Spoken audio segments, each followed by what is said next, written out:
Hello everyone, welcome back to my book reviews, and I'm slowly getting through some of these books that I've been reading for the past almost 2 years. They're piling up, and once I do review them, I'm going to return them to the charity shops and that.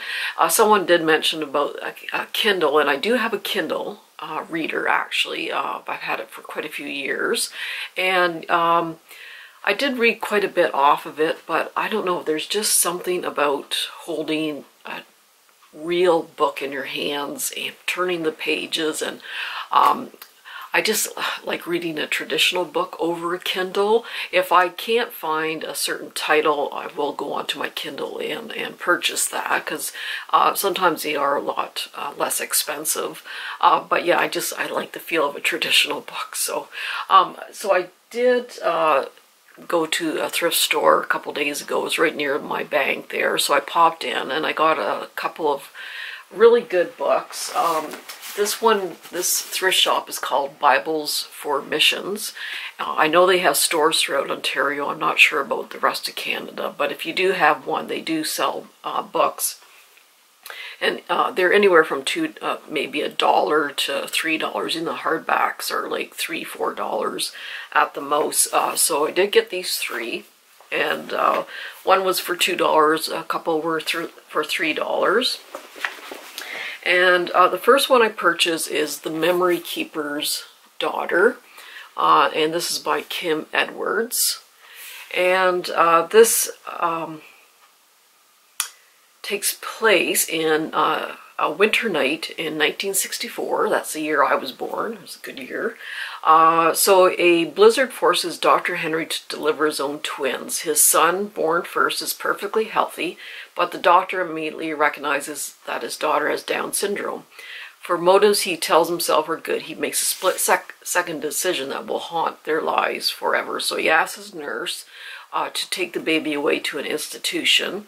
Instead, she disappears into another city to raise the child as her own.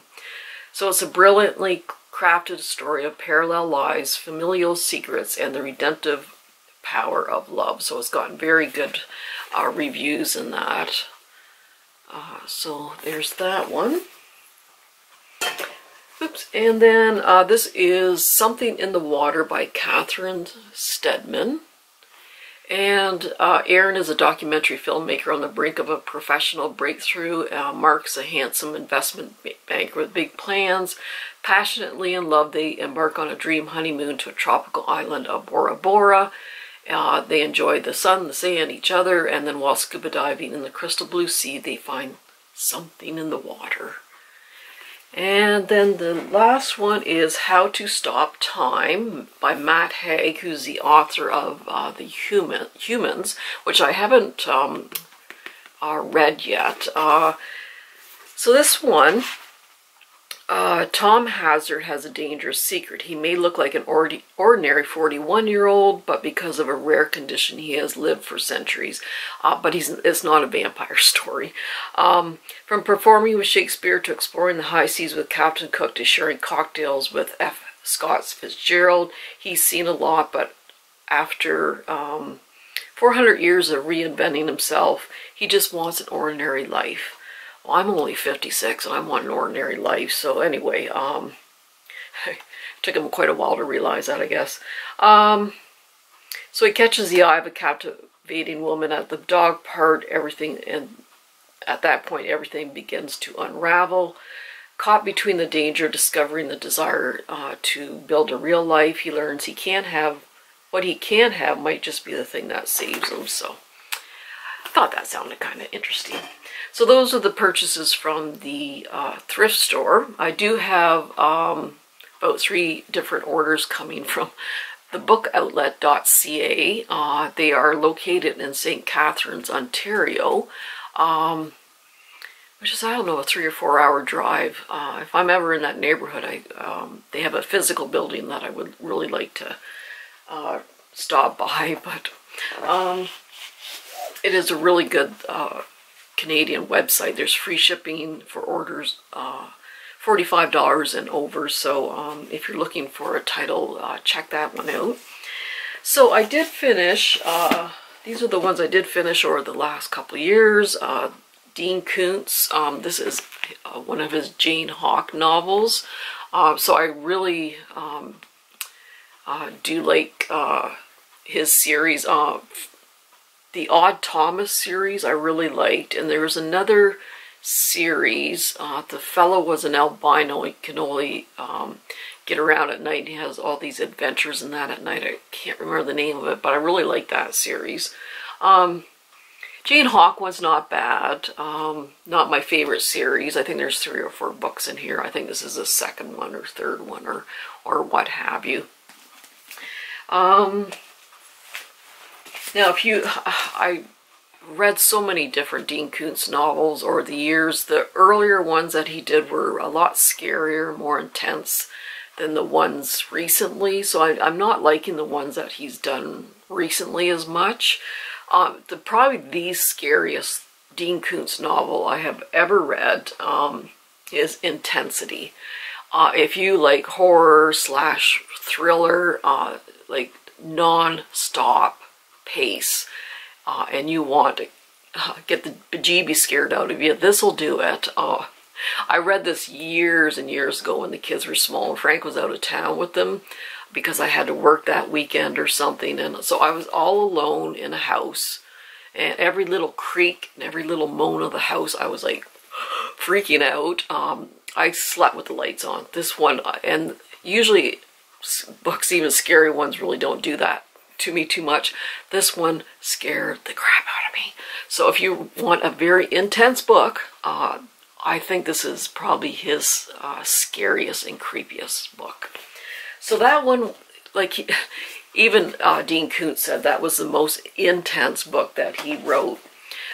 So he had to kind of take a little break after writing that, and he wanted something lighthearted and funny and easygoing. So right after he wrote Intensity, he wrote Ticktock, and this is absolutely hilarious. He always uses a good sense of humor throughout his books, even if they're, you know, creepy and intense. There's still some humor in it, but this one's really, really funny. And it's just about this writer. He arrives home and there's a mysterious rag doll, and once he takes the doll inside, he realizes it's alive and all this stuff.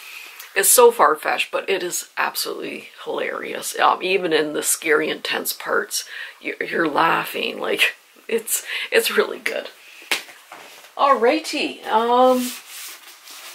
This is one of my favorite books that I read this year. This is The Good People by Hannah Kent, and off the book outlet, I actually ordered the burial rights because I really enjoyed this book.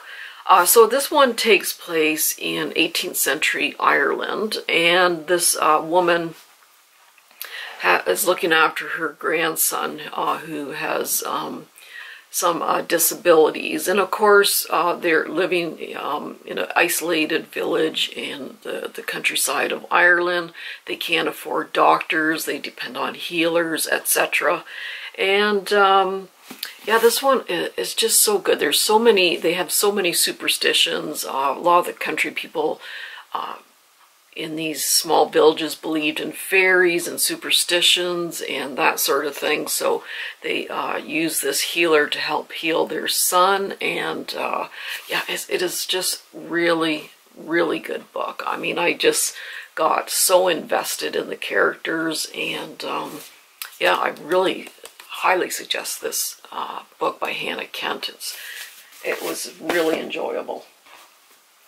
And this is The Miniaturist by Jessie Burton, and this takes place in Amsterdam in 1686. So as this 18-year-old arrives to become the wife of a merchant trader, but the husband's very distant, and she's very lonely. Her husband did give her this big, huge, elaborate dollhouse, which was, I guess, the gift to give.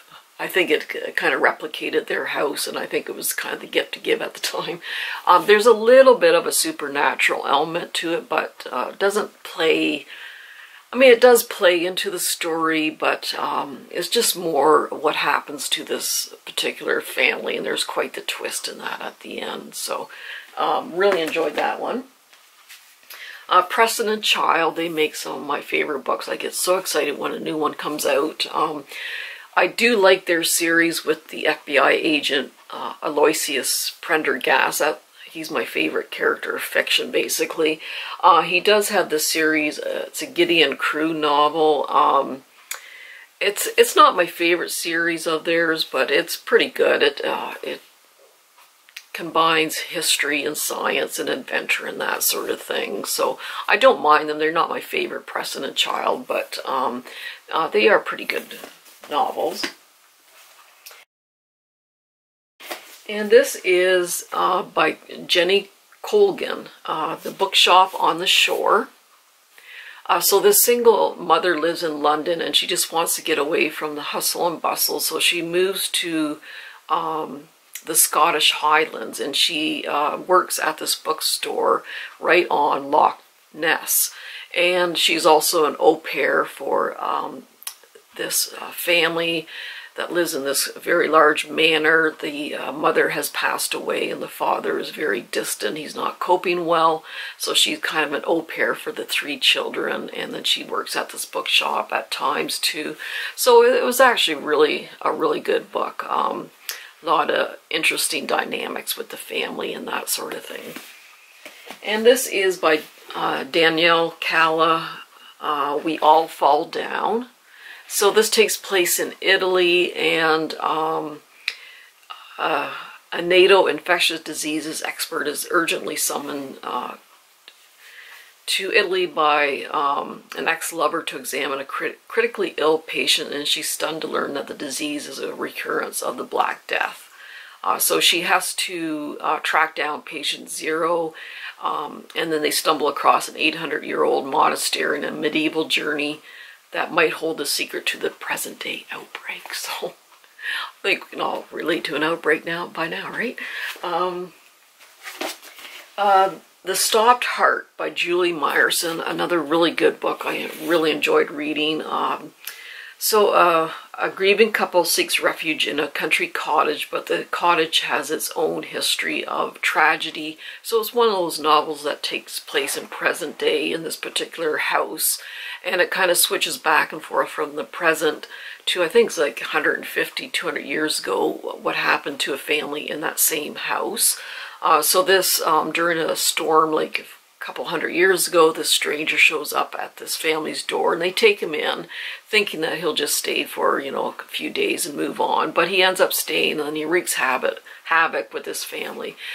So yeah, it kind of jumps back and forth, and a little bit of there's supernatural and paranormal involved in it also, and I really enjoyed this book. One of the better books I've read this year.